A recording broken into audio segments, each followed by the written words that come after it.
I'm Stephen Morrissey, Managing Editor of the New England Journal of Medicine, and I'm talking with Kevin Outterson, an Associate Professor of Health Law, Bioethics, and Human Rights at the Boston University School of Law. Professor Outterson has written a perspective article on the regulation of compounding pharmacies in the United States. Professor Outterson, the ongoing outbreak of fungal meningitis was caused by injections of methylprednisolone and other agents from a compounding pharmacy in Framingham, Massachusetts. How are such pharmacies currently regulated? They're regulated primarily under state law, with very little oversight directly from the FDA, unless the FDA has clear evidence that what they're doing is the manufacturing of drugs on a commercial or national scale. What's the nature of the industry, and how has the role of these compounding pharmacies changed over the years? Compounding, historically, is the mortar and pestle. It's the pharmacist or the doctor preparing something specific for a patient that's sitting in the next room, or perhaps a child who has an allergy. But what's happening in the past 2 decades is that increasingly it's a national, multi-billion-dollar business for these compounding-only pharmacies that ship to many states. NECC had a license or had approval to ship to all 50 states. So what they were doing was making vast amounts of drugs and shipping at great distances across the country.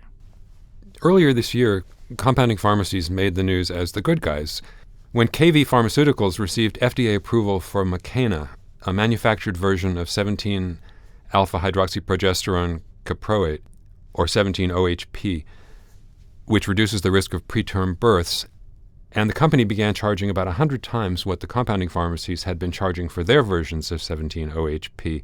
How often do these pharmacies serve that sort of need, filling a gap in drug manufacturing and doing so at reasonable prices? This is a very interesting story. What happened there is that the company decided to do clinical trials and to go through the FDA approval process, which is a good thing. They were rewarded with 7 years of exclusivity as a result. And so now they have a monopoly in the market for 7 years. And what they did with that was to dramatically drive the price up, which upset a lot of state Medicaid directors who are trying to meet their budgets. So here was a situation in which compounding pharmacies have been filling this market through intellectual property laws and other FDA rules. The company now had a 7-year monopoly, and the FDA relaxed its standards a little bit. Normally, they don't permit compounders to make identical copies of a commercially available drug. But under pressure from state Medicaid directors who are having budgetary problems, they relented and allowed the compounders to continue. So this is an example of the complex interaction between intellectual property law and pharmaceutical pricing and this kind of gray area of compounders. They march in because they can do something more cheaply than the existing system. They also respond many times to shortages. So if a major factory, by Pfizer or somebody else, has some sort of a difficulty and needs to shut down the line for a time to replace equipment or to deal with an issue, compounders frequently respond to those specific shortages by offering drugs that may not be easily available. We've seen a lot of that in the past 2 years, not just for sterile injectables, but also for oncology drugs. So there, you've mentioned 2 positives for compounding pharmacies. On the other side, how commonly do they essentially act as drug manufacturers? And where do you draw the line between compounding and manufacturing? The line will probably be drawn by legislation that Congress will take up in the lame duck session.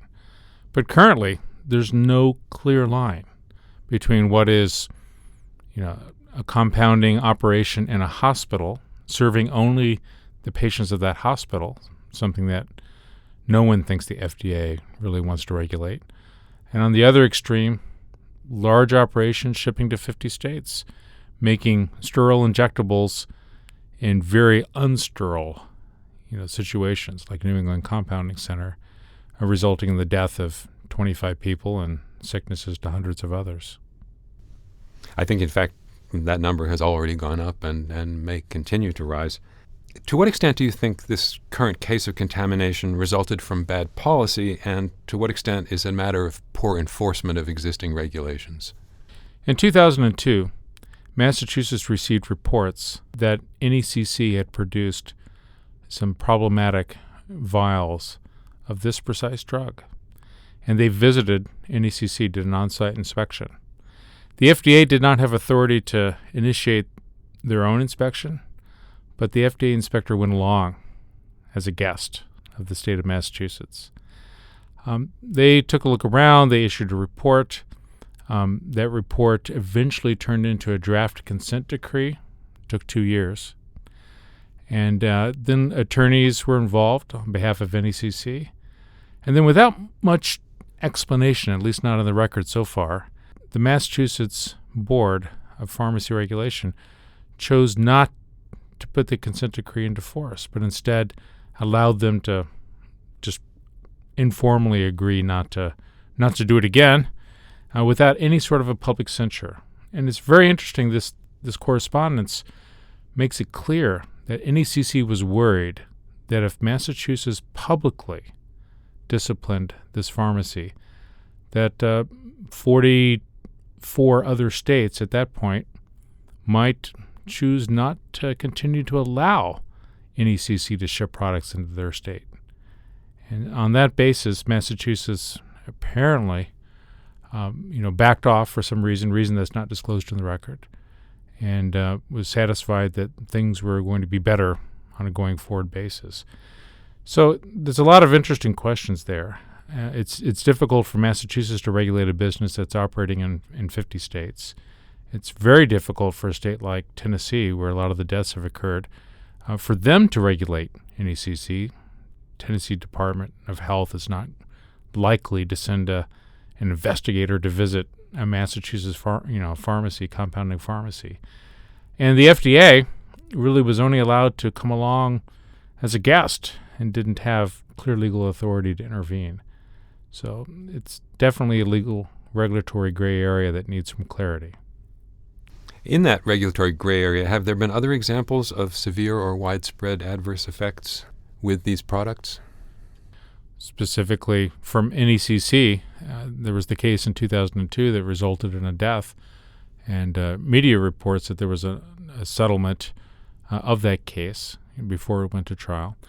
But Representative Markey, a congressman here from Massachusetts, issued a report a couple days ago which, just based on FDA published warning letters, identifies, I believe, 23 deaths over the past 2 decades relating to compounding pharmacies. Lots of scattered instances, a couple here, a couple there.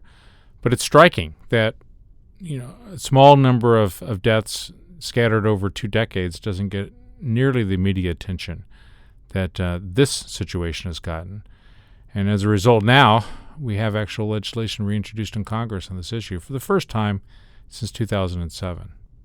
Your mention of legislation reminds me of a Supreme Court case, Thompson v. Western States Medical Center, that was decided in 2002. The court struck down provisions of an earlier law, the Food and Drug Administration Modernization Act, that prohibited the advertising and promotion of compounded drugs. What effect did that decision have? It's a very interesting law. In 1992, the FDA started to more aggressively enforce against compounders, trying to draw a line. The industry responded vigorously. The result was a statute in 1997 in which it was really more of a safe harbor. It said to the compounding pharmacy industry, if you do the following things, you won't be subject to any FDA regulation. You won't be considered a drug manufacturer under the Food, Drug, and Cosmetic Act. One of the things in there was a ban on advertising, which was delayed for 1 year. The law said that it becomes effective a year after it was signed by the president. 2 days before the law was going to become effective, 7 compounding pharmacies sued. And eventually that suit made its way to the U.S. Supreme Court, as you said, in 2002, by a 5-4 decision signed by Justice O'Connor. They said that provision, the advertising restriction, was unconstitutional. And as a result of the way that the Ninth Circuit had looked at this case, the entire compounding law, Section 503A of the Food, Drug, and Cosmetic Act, was effectively tossed out and remained on the books technically, but everyone considered it to be invalid in all 50 states. As you say, there have been proposals for new legislation, including one from Congressman Markey, who has introduced a bill. Can you talk about what that looks like and what the chance of success for any proposal like that is likely to be?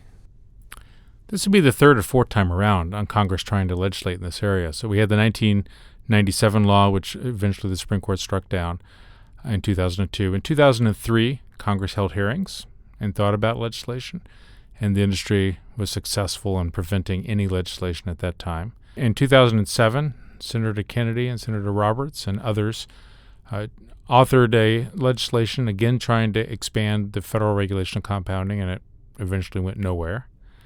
And now you have compounding legislation from Representative Markey, in whose district sits New England Compounding Center.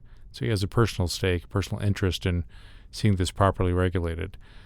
I think this last attempt probably has a very high chance of success. I'm not a political expert, but in the lame duck Congress, and particularly since this is not a terribly partisan issue, people from all political stripes have been hurt by this outbreak.